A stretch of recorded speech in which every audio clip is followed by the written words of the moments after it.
I think that Israel forms a critical part of God's plan of salvation for the entire mankind. Something that's really on God's heart. It's all started here, and it's all gonna finish here.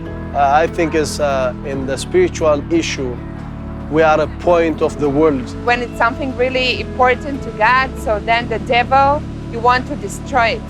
We have to go back into history before we go back into politics and just discover what's written in the Bible. And being that the Bible is one of the most disputed books, I think that's one of the main basic reasons why Israel is also so disputed. Regrettably, we have to share a very small space with a whole bunch of people, and we all have different ideas about what that should look like. And we didn't learn all of the lessons that we should have learned in kindergarten, which was to share. God is fighting for the hearts of this nation, but we're also seeing the enemy really just opposing the gospel in this land. So we believe that the measure of opposition we're finding throughout the world is really because of the spiritual significance of this nation. The main issue relating to the people of Israel is understanding the character of God. God is the one who chose the people of Israel to bear his name, to be a God-fearing nation. And God is the one who did that knowing full well that we as a nation, I'm included, will not walk in his statutes and in his word. Yet he chose, out of love, to continually be the one pursuing the people of Israel back into his loving arms. He's doing the same with all the nations in the world, knowing full well that the sinful nature is in each and every one of us, individuals and nations. I would say that it's nothing new. We've seen the disputation about the Jewish people, basically their right to exist. It's a very spiritual thing, I believe. The fact that it's disputed is only secular.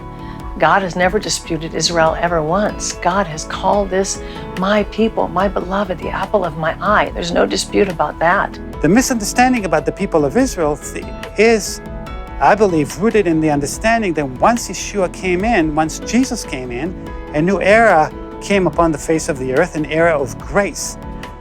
When people say these things, they don't understand that the New Testament is part and parcel of the Old Testament. The New Testament is prophesied in Jeremiah 31 for the people of Israel and then for the nations. So when Gentiles look at the people of Israel and say, well, we are under a new covenant, they misunderstand that the new covenant is actually calling the Gentiles into personal relationship with the God of Israel.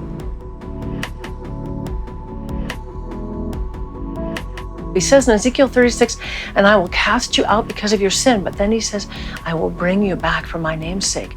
Ezekiel 37, the vision of the dry bones. And I will take the dry bones and I will give them life. And that's what we're seeing here. After 2,000 years, God has brought back the people of Israel to our nation. God has a plan for everyone. And to discover it, it's easy actually. When we go and seek him and ask, read the Bible, and he will reveal for us. This country, it's full of politics, but we not focus on the politics. And I teach my daughter to love the people, the Jewish youth people, and also Arabic people, that be one in Christ. We teach our daughter, focus in love in Christ.